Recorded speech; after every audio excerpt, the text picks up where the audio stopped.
Hello everyone, today we're gonna see how to set up Sentro knitting machine.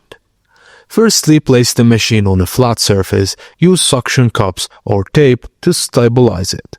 Turn the handle to check rotation and ensure all needles move smoothly.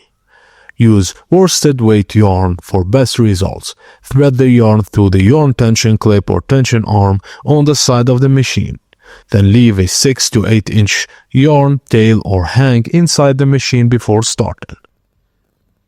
Turn the crank clockwise and stop the white needle. Then begin wrapping yarn in front of one needle, then behind the next, alternating.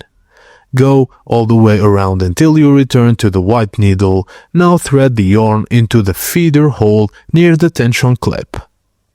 Turn the handle slowly to begin knitting and watch the first few rows carefully to make sure stitches are catching properly on each needle. Use the built-in row counter to track your progress, and when your piece is the desired length, cut the yarn, leaving a long tail. Use yarn needle to thread through each loop and pull off the machine.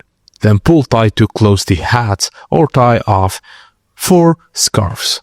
And that's it, guys. Thank you for watching, and please don't forget to like and subscribe for more.